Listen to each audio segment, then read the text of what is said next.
মঙ্গলবার রাতে ইউক্রেনের ওডেসায় ভয়াবহ ড্রোন হামলা চালায় রাশিয়া। ক্ষতিগ্রস্ত হয় ভবন ও একাধিক গাড়ি। দমকল কর্মীরা আগুন নিয়ন্ত্রণে কাজ করেন।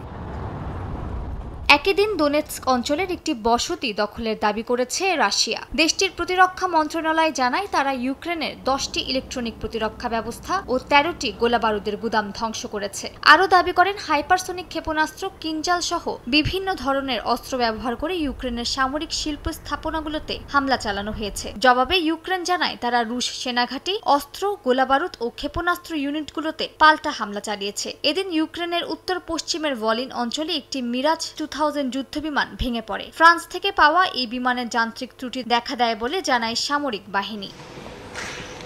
উত্তেজনার মধ্যেই বুধবার ইস্তানবুলে শুরু হচ্ছে তৃতীয় দফার রাশিয়া ইউক্রেন শান্তি আলোচনা। কিয়েভের পক্ষে আলোচনায় নেতৃত্ব দেবেন জাতীয় নিরাপত্তা পরিষদের প্রধান Rustem Umerov. President Volodymyr Zelensky জানান, বন্দি বিনিময় ও যুদ্ধবিরতির ওপর গুরুত্ব দিচ্ছে ইউক্রেন। রাশিয়ার হাতে থাকা ইউক্রেনীয় বেসামরিক নাগরিক ও শিশুদের ফেরত আনতে আমরা আমাদের আন্তর্জাতিক অংশীদারদের সাহায্য নিচ্ছি। নতুন বন্দি বিনিময়ের প্রক্রিয়াও শুরু হয়েছে। আশা করছি অনেককে ফেরত আনতে পারব। তবে আলোচনার বাস্তব গুরুত্ব নিয়ে প্রশ্ন তুলেছেন ইউক্রেনের রাজনৈতিক বিশ্লেষক ওলেহ সায়াকিন।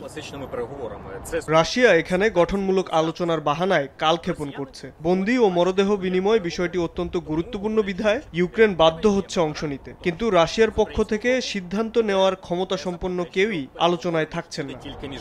সায়াকিন আরও জানান, যতক্ষণ না মার্কিন president Donald Trump Russia Ukraine ইস্যুতে নিজের অবস্থান স্পষ্ট করছেন, ততক্ষণ ইস্তানবুলের বৈঠক শুধু সময় ক্ষেপণের মঞ্চ মাত্র। মালিহা সুহরওয়ার্দী, সময় সংবাদ।